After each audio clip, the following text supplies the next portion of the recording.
Welcome to Toffee TV. It is the final word. Everton 2, Watford 5. Yeah, one of the most incredible 15 minutes of football I think I've ever watched in my life. I'm still not quite over what I've seen on Saturday. And I don't think I've ever seen grown men do that in my life. Not being able to, for 15 minutes, not being able to just be professional footballers. Like it was like Space Jam.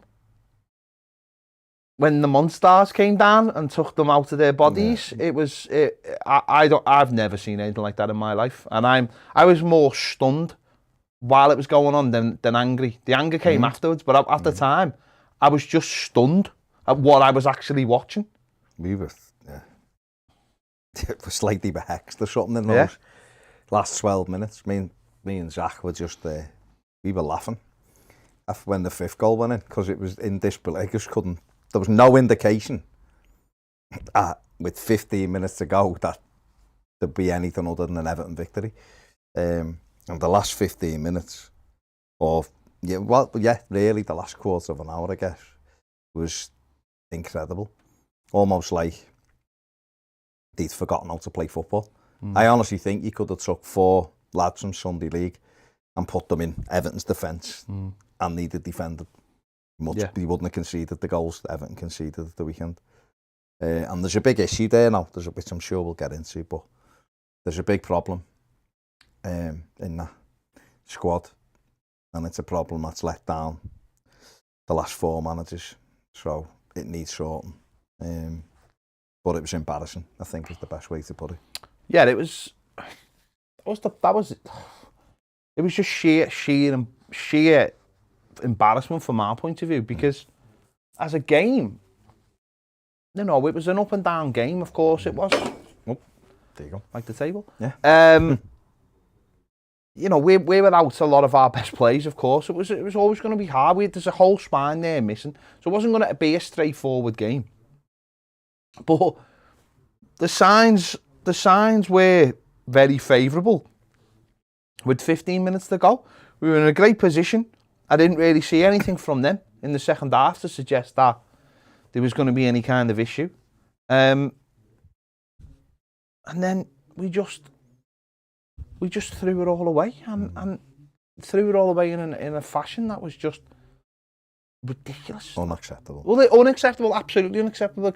Unacceptable on you can lose games of football. We accept that. We lost last week, and we came in and we were disappointed, and we knew it was a 50-50 game, and they got the goal, and that's the way it goes sometimes. But Saturday was more than that, and it wasn't even the opposition. It wasn't the opposition, because Watford, it doesn't matter what you say. I mean, Watford aren't they're not Norwich. They're not down and out. They're not. They've actually got a decent amount of points so far. They're not they're in the bottom 3. But you can't accept that against anybody. But just very, very bizarre. Obviously, the team, it was pretty much near the team I thought he was going to go for, apart from he went with Anthony Gordon instead of, I thought he might have gone for someone extra in midfield, but he just replaced Tom Davis. Brought Tom Davidson, to replace Decore. And we got off to a brilliant start, absolutely brilliant. A dream start, what we've been asking for. Get off the traps. And the first attack, we go down the left. Gray does really well, pulls it back, and there's Tom Davis arriving in the box, doing exactly what Decore's been doing recently, and it's a fantastic start. And you'd like to have thought that would have settled everybody down, and we would have gone on from there. Yeah, it was a really good start. The goal, Gordon done fabulously well. Broke quickly with it, stretched them, played the ball off to Damari Gray. He went one way, then the other, and cut the ball across. And there's Tom Davis running in and finished it brilliantly. And we're 1-0 up, 2 minutes gone. Great start, like you say. And then in control, really, until the referee gives a free kick that I don't think was a foul. I do, Baz. Okay, honestly, Baz. I'm just saying, I've watched it again. It was honestly, Baz. Dean Honestly, I'll tell you right now, I thought mate. he got some of the no, ball. he didn't, I mate. thought Honestly, he got some of the ball. nothing. I'll tell you Okay. straight. It was horrendous from Dean. Oh, and it was watched the it again start. this It was morning, the start of the. It looked- So Dean, the lad. I don't know why he did it. No, that's the first the lad. thing, The but I lad thought is he got a going touch on nowhere. it. The lad is going absolutely nowhere. Yeah, yeah. All he has to do is jockey him. And listen, we could talk all day about contact and all the rest. We've seen enough in this game. No, it's just because he got a foot on the ball. But fair enough, you're right. Was there any need for him to go in? He's going in. The lad's got no. The lad's not going he's anywhere. going nowhere. You just jockey him. You just go with him and you stop. And Dean does that thing which he's been doing so much recently, which is he doesn't seem to know how to deal with pace. He doesn't seem to know how to defend pace.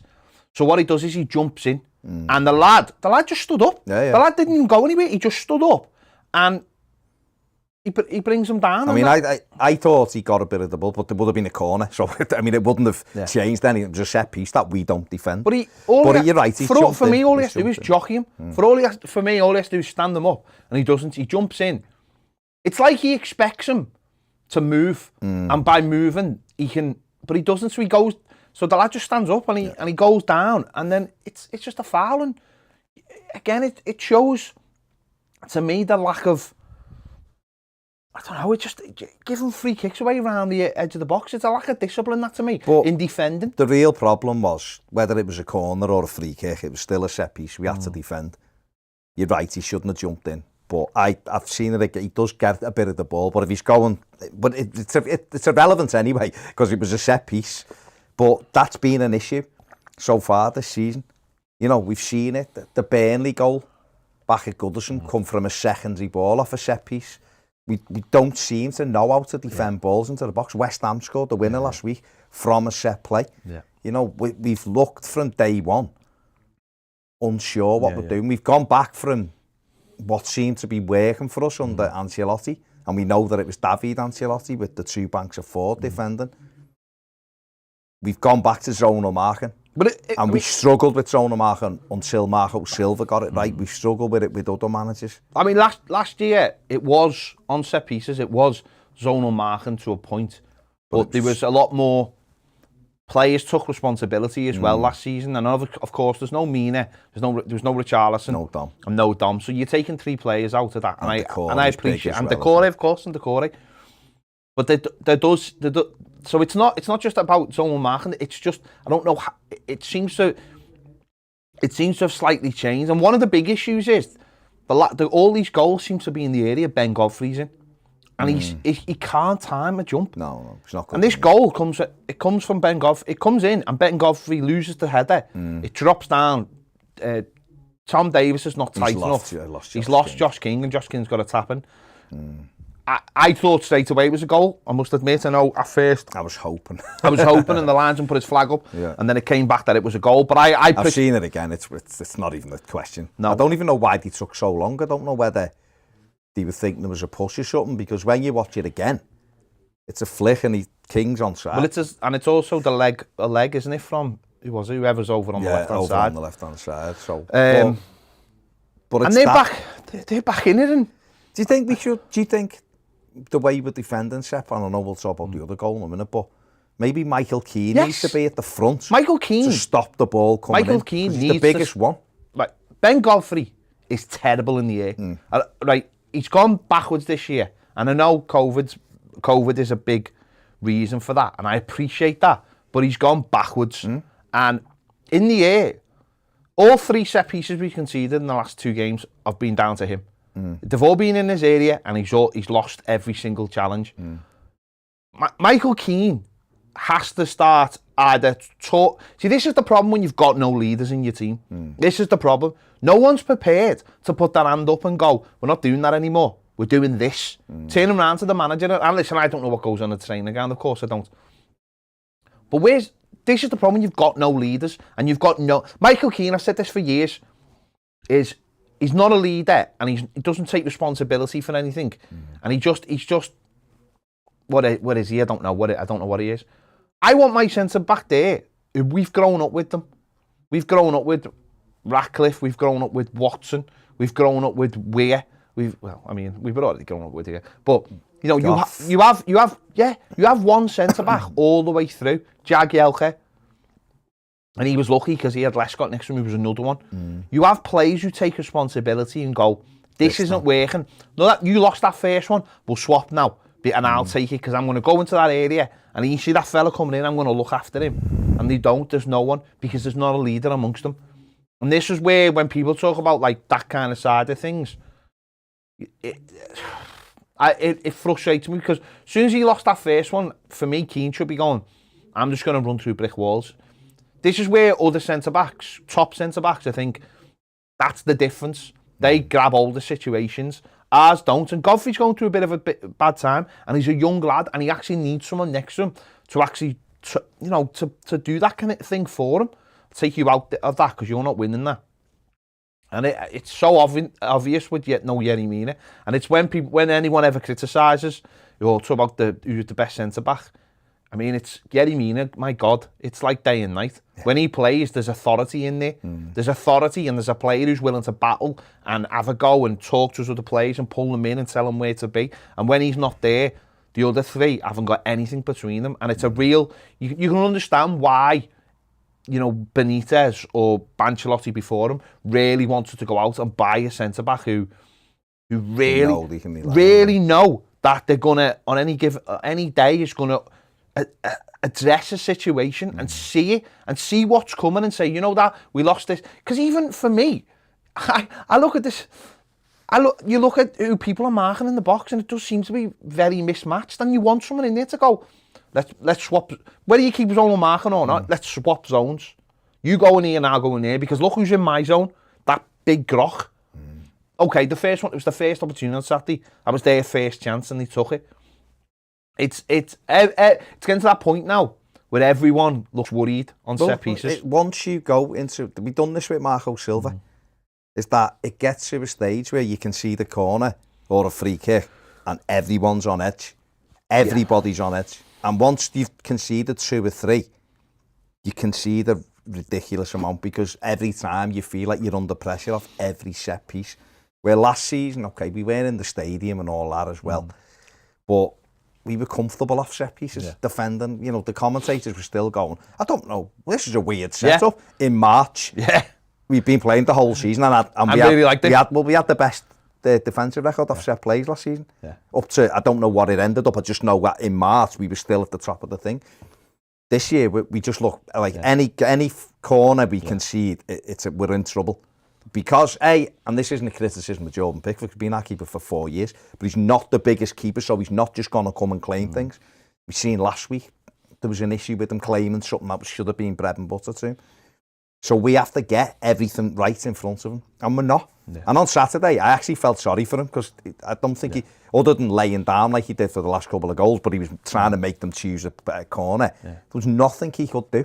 And normally when a goalie lets in 5, you go, he's at fault for it. He wasn't at fault for any, because we just allowed him. He was at fault for absolutely abysmal kicking, but that's... his kicking was dreadful, and taking chances when he didn't need to. Terrible. But that's football. But we'd let them... What was annoying about Saturday was we'd got the goal, we'd got the start, we were in relative control of the game. Anthony Gordon was looking missed a like terrible header though. He missed it. Was that 1-0? Oh, that was at 1-0. That was at 1-0. 1-0, just before they scored. Actually, he should have headed it in. He closed his eyes, I think. But even after that 1-1, it's frustrating because they've done nothing and they've equalised, and you're like, back to square one from nothing. But we got back on top. We weren't great by any stretch, don't get me wrong, but we were the better side. We carried a little bit of a threat. We've got nothing up front. No. Let's be honest. Rondon is, at this moment in time, is abysmal. We've got to say it. I've been prepared to say, you know what, he was brought as a sub, and 15 minutes he's an option, and he'll put himself about. He's not even doing that. He's nothing at the moment. He's nothing. He's not a focal point. He's not bullying defenders. He's not working his socks off. At least when we had Nias, who had no ability, really, he'd run his socks off for you. So he was a nuisance. He's like, as we first couple of games, you forgive him for first couple of games. You get him fit and stuff. But yeah, he's a placeholder. He's someone to keep the shape of the team. But you need more than that. You can't, when you just need more than that. You know, it's let's while we're talking, man, let's just look at his numbers. 26 touches, passing accuracy 64%, one shot, 1 out of 3 dribbles, and only won 6 of his 17 duels. Not the great. I mean, the touches and the passing accuracy, it happens with centre forwards because a lot of the time they're trying to break. It's the shot for me, but it's not even. It's the areas. Andros Townsend put a great ball in after about 25 minutes, cut in, bent it in, and he just like got some little flick from the edge of that instead of running into his zone.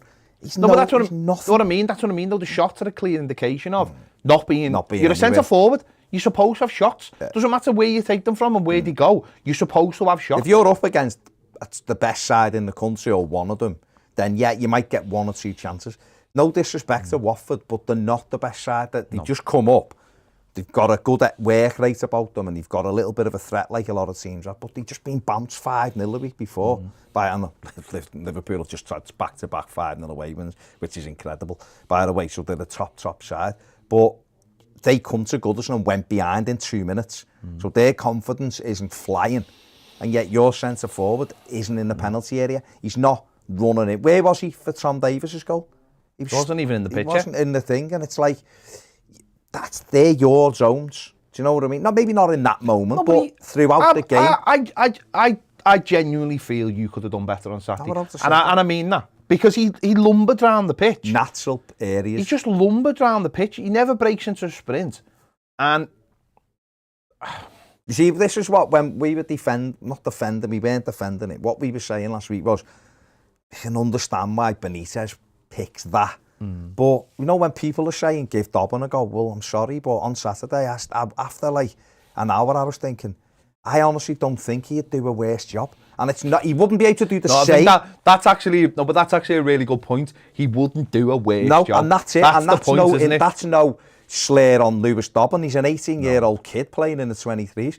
But what I meant was, Rondon isn't even getting into the zones, whereas, all right, Dobbin wouldn't be winning headers and he might maybe his back-to-goal play, but then his Rondon's great. I'm not convinced. But he'd probably get in the area when we're putting balls across. You're Townsend and you're looking up for your centre-forward and he's here on the edge of the box. You're like, I think the best thing he actually did all game was in the second half, he put a cross in from the left-hand side. It was a boss cross. With his left foot. There was no one in there, though. No, went right across. You're the one who's supposed to be in there. Someone said, or Jack said to me, might be better playing on the wing. But yeah, we huffed and puffed in the first half. We were the better side, but at half-time, you were looking, thinking, he's going to have to mix this up, because at the minute, even though we've got a measure of control, we just didn't look decisive enough in that final third. And you know Richarlison's there. I'd tell you what the warning sign was in the first half, though. I think it was they had a breakaway, and Josh King had the ball, and they had the runners were peeling off, and both our centre backs went to the runners and left Josh King to just run with the ball. And it was like, what are you doing? One of you engaged the ball. In the second half as well. One of you's going to get, and that to me was the big warning sign in the first half. But no, I mean, listen, Rondon, Richarlison was on the bench. Therefore, everyone was like, at some point, he's coming on. Yeah. He's going to come on, and that'll be the thing, the spark. You know, we got into the second half, and it was like last week. It was flat, very little happening. You know, a lot of players were huffing and puffing. Anthony Gordon was, like you said before, he started the game really, really well. Just probing, just running at and people. He was taking the ball to them. Gray was in and out, Ronnie Damari, Gray, some good stuff. Townsend was the same. They had the biggest moment was Pickford made a brilliant save from Josh King. Yeah. And it was Luca Dean just let Sarr get round him too easily. Cut it across and he was on it. I don't know where our centre-backs went, but he was on his own. Pickford saved it with his feet. That was at 1-1. Yeah. And that was really the only warning sign in the whole game that these do carry a threat. King he'd run around, he hadn't really done anything. Very much like most of his performances for Everton. But that was a moment where you got to switch on here, and I was thinking he has to change this now. And he did. Okay, let's talk about the sub. Let's talk about the sub then, right? So, obviously, Richarlison's gonna come on. We all knew that. And I actually turned around to me family and said, he's going to take Gordon off, you know that, don't you? He's not taking Rondon off. The easiest sub, that's why. And to be honest, we all agreed. It was like, yeah, that's what he'll do. So it was no surprise to me. And I said this in the after-match, I wasn't that bothered because I thought Gordon was starting to drift out the game. I know people have different opinions, that's fine. I thought Richarlison coming on in a free role was actually the best thing for him because I don't think him playing up front on his own, coming back from an injury, would have necessarily have worked. And I think you see that from the goal. Whether Anthony Gordon on the pitch would have made any difference, I don't know. But I had no problem with that sub. It was obviously the next sub that was going to be the big one for me. But Richarlison coming on and playing a little bit just in a free role and just buzzing around with his fitness levels, I just felt like if he'd gone up front, it'd been a straight swap for Rondon. I think he could have easily become isolated, and that to me coming back would have been the big issue. But then, other people disagree, and I've got no problem with that because the fellow up front's not doing anything. So maybe it should have been 2 subs. We were playing with 10 men. No, I appreciate that. And then it went to 9. But it didn't go to 9 because we brought Richarlison on. No, I know, but we're not talking about that. We're talking about this. It went to 9 in a bit. We're talking about this. But for me, I understood why he made that sub because it was more like we went 4-4-2. Yeah, he went 4-4-2, didn't he? And for me to try and get that goal, I understood why he made that sub. It was because it was just about giving Richarlison a bit of freedom. But let's just look at Anthony Gordon's numbers because he did play well. So we have 45 touches of the ball, passing accuracy 82%, which is good. 2 key passes in the game, completed 2 out of his 3 dribbles. And had 3 tackles, and I thought he had a really good game. And I think if Rondon's not on the pitch, and Anthony Gordon gets brought off, that sub's greeted with different. Yeah. I don't think because there was obviously a lot of boos because people didn't want him to go off because he was doing well. I think the fact Rondon was staying on the pitch caused the issue with the crowd. They just weren't impressed. I kind of understand what you say and try to give Richarlison a little bit of freedom, but I think the problem was Richarlison wasn't in the game either. He scored a goal within 2 minutes of coming on with his first touch. It was a brilliant goal. Good ball in from Michael Keane, which ironically was the best thing he did all day. Yeah. And it's a great header because it's no awareness of where Ben Foster was. Heads it in, and it's the dream return, and you're all the sigh of relief, and it's right, brilliant. Off we go again now. Ironically, we were in control of the game with Rondon up there with him. It's just that Rondon was doing nothing. Yeah. So we were basically playing with 10 men because Richarlison was trying to get on the ball, but his partner wasn't occupying anyone. So I understand why people are frustrated because I think if Gordon stays on, at least you've got the threat of someone travelling with the ball, and then you've got Richarlison making runs. It's one of them. You can damn the substitution, or you can understand it and go, well, we just went 4-4-2 and we tried 2 strikers instead of 1, and we were winning 2-1. So the manager will say, well, hang on, I made the sub and we scored, so I got the sub right because I've just brought him on. He scored in a 4-4-2. The next sub was the killer. Well, Gray got a heavy whack. So I think he went off because he was injured. But the minute we scored, I'd have made a change. I would have took Rondon off. I would have put Richarlison then up front and said we're putting someone extra in midfield. Now, whether that be Gbamin or whether that be Mason Holgate, one of those players would have gone into midfield for me because they played 4-3-3. And the 3 who played up front really played up front. They were high on both sides. The 3 midfield, there wasn't much culture in there, but it's still outnumbering our 2. And I just got an extra body in there.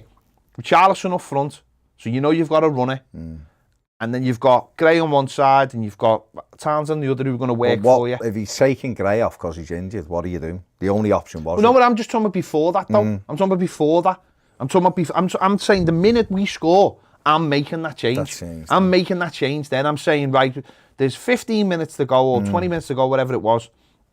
15 minutes to go, say, and we are going to play 3 in the middle of the park, and we're going to snuff them out, and we're going to be hard to get behind, and then we've got the threat over the top of Richarlison, still got Gray on the pitch, and we've got Townsend, and we've got someone breaking from midfield. Maybe Tom Davies will join in, who looked, to be fair, after 10 minutes, looked absolutely goosed.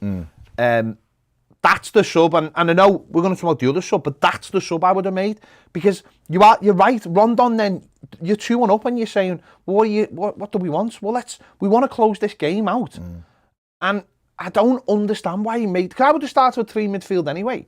I don't understand why you're not looking and thinking, well, you're 2-1 up, 15 minutes to go. You got a fella who's a dead weight up front.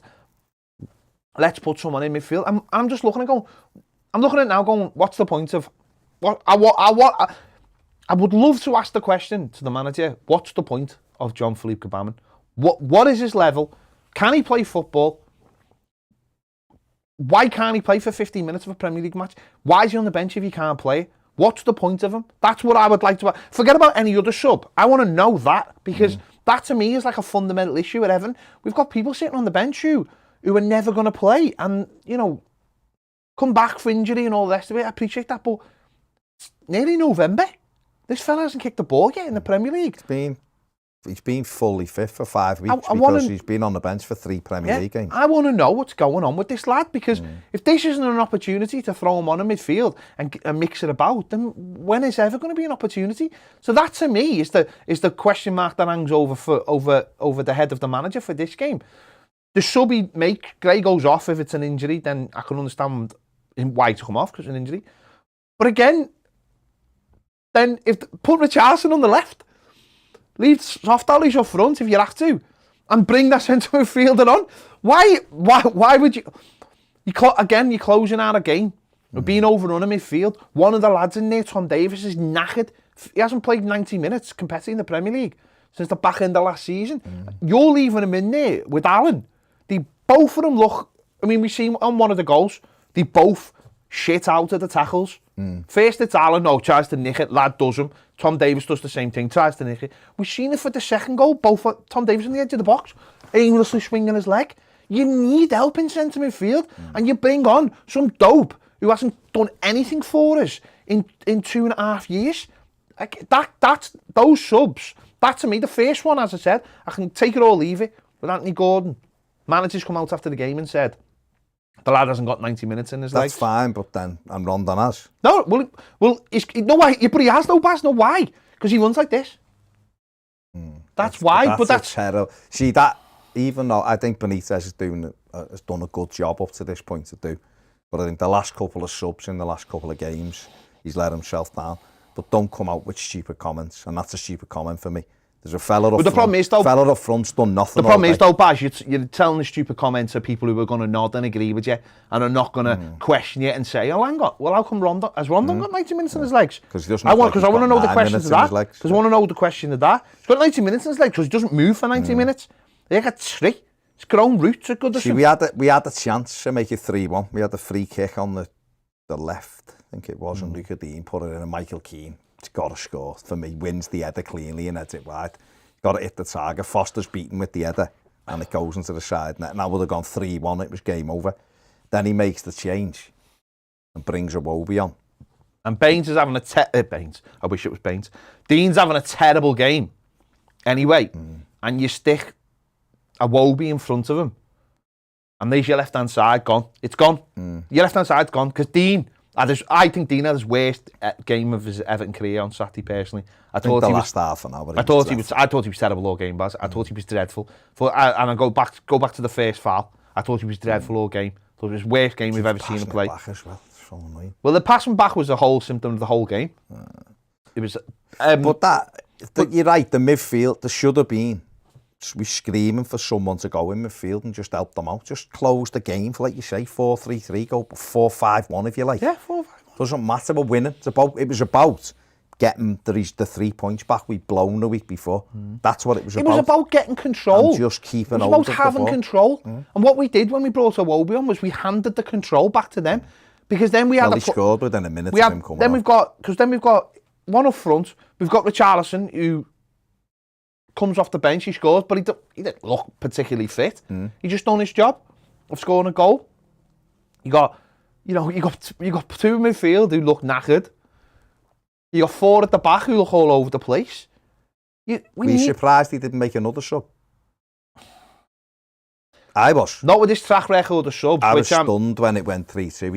He didn't bring either Dobbin on or put another midfielder in and say, just being Gabaman and go and get the ball, because if we can get it up to Rondon and the Charles. I think that's almost like, honestly, I think that's almost like admitting you got it wrong by not bringing him on a 2-1. See, we grew up with the culture of the wear sub, so we know when we have a culture of a manager who knew exactly, well, most games went to shut up shop, 95% success rate when it was, and I for someone who's a pragmatic manager, I think he's done that a couple of times now, where he's got that wrong. He's doesn't know that,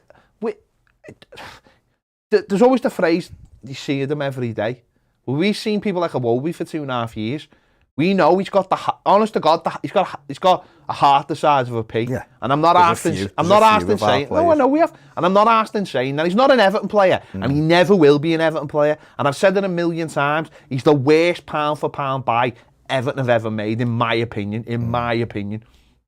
He offers nothing and never will.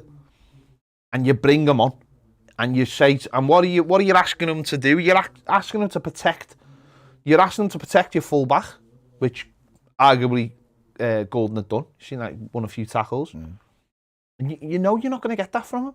So like you just said before, now you've got him, and now you've got the fella up front. And you're giving them just that little bit of opportunity, because the middle of the park, they're overrunning it. They've got 3 in there. Big lads.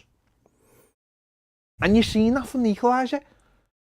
Tom Davis trying to clear the ball. There was 2 of them trying to clear the ball, and not one of them could get contact on it enough. They get the ball, they put it in the box. It looks like look dangerous, and we have to knock it out for a corner. And the minute it went out for a corner, I knew they were scoring. And sometimes from the build-up. Sometimes it's like there should have been a foul or something. You're thinking they'll score from this. I knew with the West Ham goal last week when Pickford. That happened. Godfrey and then Pickford, he knew off the corner they were going to score. You just have that sinking feeling. Made worse because obviously we're struggling with zonal marking at the moment. So if you give the impetus to a team like that who are big, you've got problems. And the corner comes in, nobody attacks it. It's a good header by the lad, and it's 2-2. And it's like, here we go again. But there was still 12 minutes left when he heads that in. There's 12 minutes to go and it's 2-2 against a team that aren't great defensively. So what we should have done was get our heads together and go, hang on, calm this down for a minute or so, couple of minutes, let's get our foot on the ball, and let's then go and try and win it. We've got Richarlison on the pitch, you can get us a goal, we know that we'll get another chance. And we didn't. We kicked off, done that stupid thing where we're having to stop it now and let someone else drive it, and it nearly gets charged down. We hit a flat ball to them, and there's a still, and should have put it up, but there's a still for the goal where there's 6 Everton players on the left-hand side, because we knocked the ball, they win the first ball, and breaking it goes to João Pedro, and Ben Godfrey really should take the foul. He should go right into the back of João Pedro and take him out while we get covered, and he doesn't, he stands off him.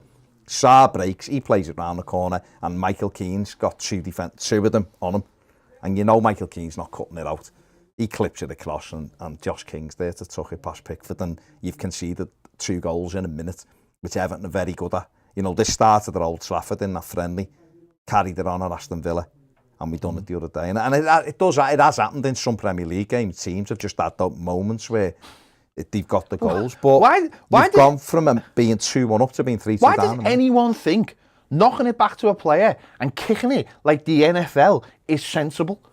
Why? No, but I'll be honest, that was Everton's 80. No, no, that was Howard Kendall's. Why does anyone think? Yeah, but like you just said though, why would you think that was a sensible thing to do when you've got a fella up front who doesn't win anything? I don't understand that. You take it and you just get it. There's 13 minutes to go.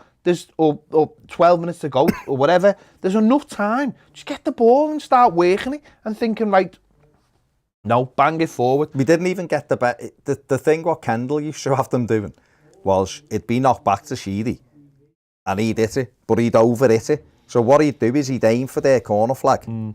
So it'd go out more often than not. He'd put it out for a throw-in, but it was in their corner flag, and then you'd press off the throw-in. So they were under pressure. But what we did was we just kicked it to them. Instead of, if you're going to do that kick-off, right? If you're doing that kick-off, over-hit it. So it goes out for their throw-in in their corner flag. And then you box them in. And yet we didn't. We just hit a flat ball. They nodded it down and they broke because we were all exposed. How many times have we seen a team break on us like that and they play it in, the lad's on his own in the middle. And lo and behold, I think it was something like 81 seconds between both goals. You've gone from winning 2-1 to getting beat 3-2. Time to panic. And Everton did. We just went into a state of absolute panic, of not knowing what was what. And that's where the manager did disappoint me, because he should have gone, we were winning 2-1 a minute and a half ago. We have lost control of this game. And these lads who are on the pitch ain't getting us out in the current guise of the team. But Gabaman or Holgate, like you said, go on, rattle a few, get the crowd up for this last 10 minutes. Or last whatever it was, wasn't it? It was 10 minutes to go, it was 2-2. Or 3-2, sorry. Get on, mix it, because you know what? We might still get a point and we can walk away and go, pathetic defending, but we've got a point more than we had at 3 o'clock today. And we didn't. He left it as it was. We just disintegrated into nonsenseness. You know, they shouldn't have been able to get out their half for the last 10 minutes. 3-2 up away. They couldn't believe they were winning. And fair play to them. They just went, no, well, there's more goals in here, because they smelt the fear. They could see we were all over the gaff. I think Dennis has a shot, which Pickford has to push wide, stop it going 4-2. That's the warning sign. And we didn't respond. And then the fourth and the fifth goal are arguably two of the worst goals I've ever seen Everton concede, because twice we tackle ourselves. Coleman and they're all over the place. Keane hasn't got a clue where they are. Josh King's just on his own. Dennis is on his own, and it's 4 and 5, and you sat there laughing to yourself almost, because you cannot believe what you're seeing from professional footballers. Lads who are playing allegedly in the best league in the world, earning big wages, can't do a simple task. Cannot do it. Luca Dean, French left-back. Michael Keane's played for England loads of times. Godfrey's had a couple of caps. Seamus Coleman's the Irish captain. All 4 of them looking at like 15-year-olds being thrown into the Premier League. Not one of them going, hang on a sec, get some organisation here. Where's the inquest? Where's the inquest after the header for the equaliser? Where? Why aren't people grabbing each other by the throat? There's none of it. No. And until you get that winning mentality in that side, and I don't know where it comes from. If you're not winning every week, maybe you can't get it. Yeah. But there should be winners in characters, though, innit? You need characters. We've got no characters. Hopefully, you know, unfortunately at the moment we're lacking our characters. We're lacking our big characters in the team. Down at Calvert-Lewin, Richarlison not starting, Yerry Mina, obviously the core out. You know, you're spiny your teams. But there's reasons. Of course there is. We haven't got a good enough squad to cope. We can't lose 4. Who can lose 4 of their best players? Who? Probably maybe Man City. Can they? Maybe. Liverpool couldn't. Even though they're a fabulous team, they couldn't lose the 4 best players. But lads have got to come in and do a job. When you get your chance. Tom Davis was all right for about an hour. 65 minutes. Where was he? Now, maybe that's not. Maybe he'd sit here and go, I was goosed after 75 minutes. But then the manager's got to help your team out there and go. And you're right about Gabaman. If Gabaman can't play for 15 or 20 minutes in the Premier League, what are you doing in training every day? Yeah. Push him and push him and push him. You know, if he gets injured again, you say to him, listen, lad, you're done. You're not on the bench anymore. You're done. We'll have to look at a way to that suits both play. But he's training every day. He's in a squad every week. Why is he not getting considered to get on? Mason Holgate's played centre midfield a couple of times. He's not amazing. But you know what he'll do? He'll go on and rattle a few. But instead, we've got players who are just, it's easy to score past us. We scored 2 goals on Saturday. That should have been enough to get us to 3 points. But again, we've lost to a promoted team. And that's been a thread over the last 3 or 4 years. Promoted teams coming to Goodison Park and winning. Watford had never won at Goodison Park. There you go. Last year, Fulham had never won at Goodison Park. Promoted team, got relegated, came to Goodison, had a comfortable day. Now, up until they equalised, Everton had just shaded it. It wasn't great, but Everton, no one could complain. It was 2-1. We should have seen the game out. We've left 4 goals in 12 minutes. It's embarrassing. Every one of them should be embarrassed today. Every single one of them. Whether they are, I don't know, but they should be. No, it was just incredible to watch. Just incredible to see a team fall to bits so easily in the manner of the way they scored the goals. The third goal is like the set piece. You know, it's just poor defending. Corners, your team score from set But pieces. the third one, the way they just run down our left hand side and then just a pass into the centre is just the third one. The way they're just skipping around people. You know, people can't get near them. They're skipping around them and leaving them for dead. You know, falling over. Seamus Coleman sliding over for the third and the fourth. Or you know, Michael Keane. Why is Michael Keane? The fourth and the fifth. Why is he Michael Keane for the fourth? And like, why is he standing by the byline when everyone's on? You know, people, they're just not a unit, and people are just falling over, sliding in, not clearing. I mean, the one was it the third one? Oh no, sorry, the fourth one. The ball comes across, and there's 3 of them, and all it would have took was one of them to kick it, and they don't. They just 2 of them slide in together and both miss it. They're playing nicks in, gets it to Josh King. He nips inside, and it's another one goes sliding past like that. Just, that gif where the fella goes skidding. That's what it was like. It was it was like kids' football, mate.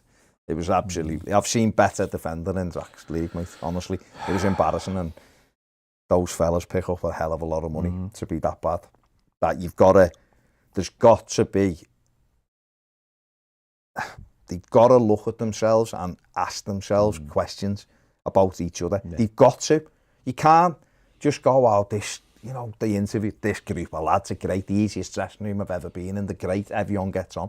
I don't want them getting on. I want them grabbing each other on the pitch because that's winning mentality. You see it with that lot. You see it with, you know, the top teams. They got that bit about them. You know, we don't want to celebrate clean sheets. We don't mind conceding goals. It's not good enough. Not good enough, and it's frustrating because there's some good players in there, but that's why I can't accept it, because there's some good players, but it doesn't matter if you're a good footballer. If you can't perform, you know, we're talking about players that have let down 4 managers, maybe 5 in some cases, and they're still here at the football club. Like, I'm not putting this on Benitez because he's only been here 2 minutes, and hopefully on Saturday he learns a little bit about what kind of characters he's got in his team. And you said it before, and you're absolutely right.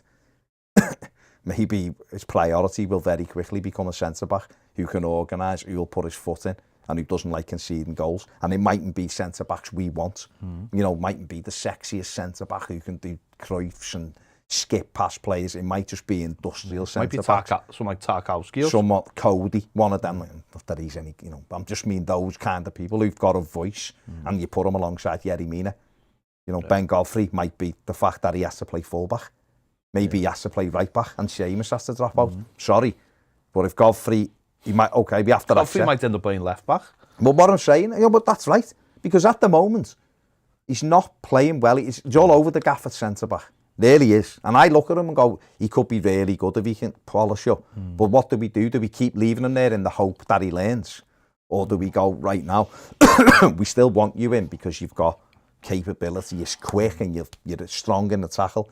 Might be better being fullback for us just now, and going, we have to be more solid, because just right now we're too easy to score goals past. And it's mad because up until Saturday we'd only conceded 1 goal.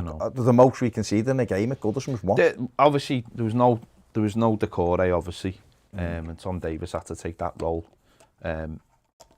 What did you make of him? Because for me it was that fundamental change of, I think, you know, when Decore gets it, he's mostly, you know, picks it up and drives forward. I think that was the big difference on Saturday for me as well. Tom got the ball and every time just safe, isn't it? It's a safe pass. It either goes backwards or it goes sideways. Very not very often does it go forwards. And I think for me that was a major difference for the way we play. We've just got some comparison figures here, and actually in terms of comparison for what they do in terms, Davis got a goal, Decore's got 2 touches.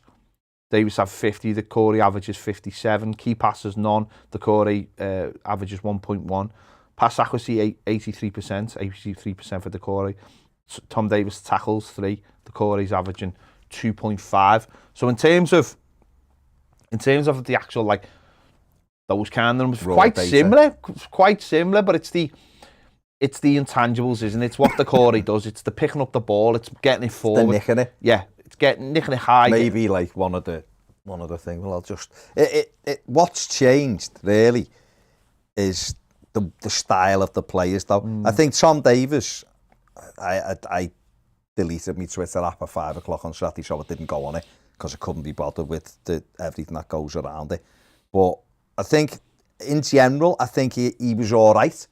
I think he's had better games, he's had worse games for us. I don't think there's any question about that. But I think he was okay at the weekend. But you're absolutely right. Him being okay doesn't really matter, because it's what you're losing. You had 2 ball recoveries. I think Decore's about 8. So there's one of the things, because Decore are nicking. But what Tom Davis doesn't do is attack the space like Decore. That's what we're seeing. Decore last season was very similar to that.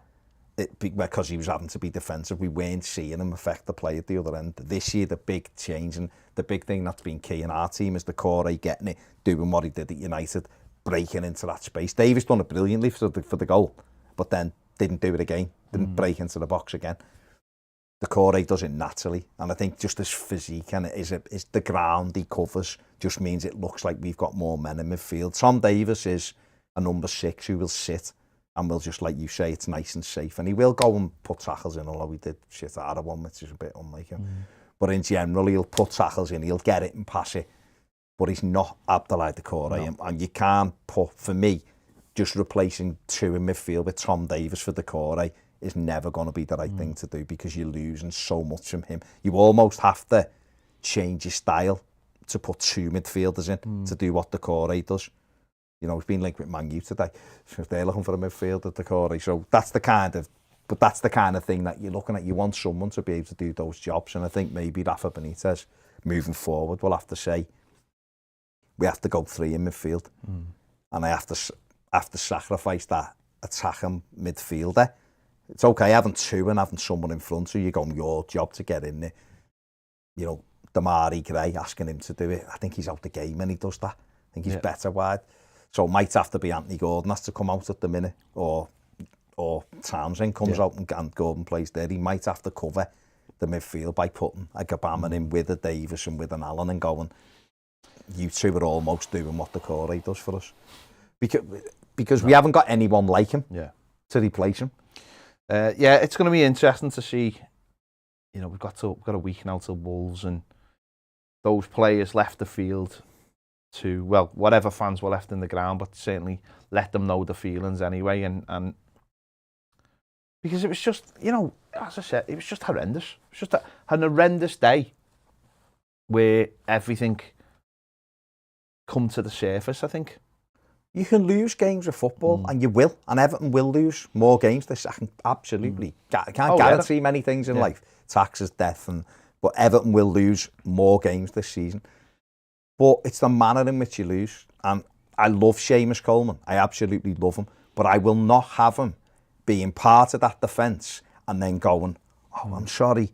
And that's why fans were telling him to get off the pitch and booing. And he looked a bit upset. And he was kind of going like as if to say, oh, why are you booing? It was a disgrace. And he's the captain.